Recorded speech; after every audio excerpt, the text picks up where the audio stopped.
హైదరాబాద్కు వచ్చిన వరదల్ని పరిష్కరించుకుంటూ హైదరాబాద్ కూరుకుపోతున్న బురదలో నుంచి నగరాన్ని కాపాడాలని ఒక మంచి ఆలోచనతోని ముందుకు వస్తే దాని మీద కూడా బురద జల్లుకుంటూ తిరుగుతున్నారు బామర్దులు.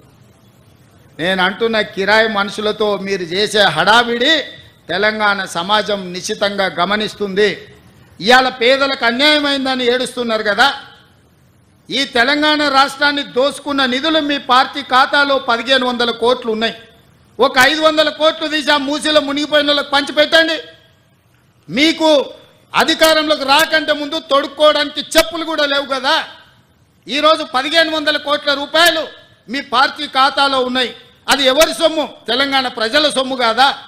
ఇవాళ తెలంగాణ ప్రజలు మూసీలో ఉన్న పేదలు బాధలు ఎదుర్కొంటున్నారని మీరు మాట్లాడుతున్నారు కదా. ఒక 500 కోట్ల రూపాయలు మీ పార్టీ ఖాతాలో నుంచి తీసి వాళ్ళకి పంచి పెట్టండి.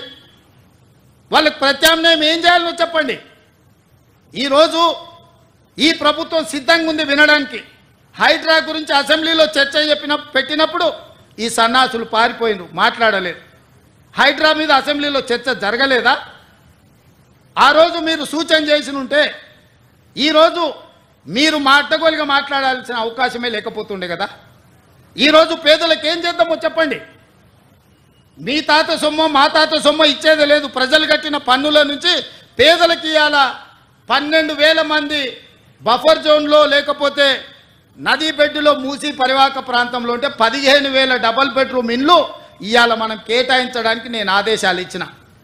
మూసి మురికిలో దోమలతోని కలుషితమైన నీళ్లతోని అక్కడ బతకలేని శవాలుగా జీవోత్సవాలుగా ఉన్న పేదవాళ్లకు ఆత్మగౌరవంతో బ్రతకడానికి ఇల్లు ఇచ్చి ఇంటి ఖర్చులకు 25,000 ఇచ్చి మా అధికారులు అక్కడ ఉండి వాళ్ళని ఇంటి దగ్గర దిగబెడుతుంటే అభినందించాల్సింది పోయి అన్యాయంగా మాట్లాడుతున్నారు.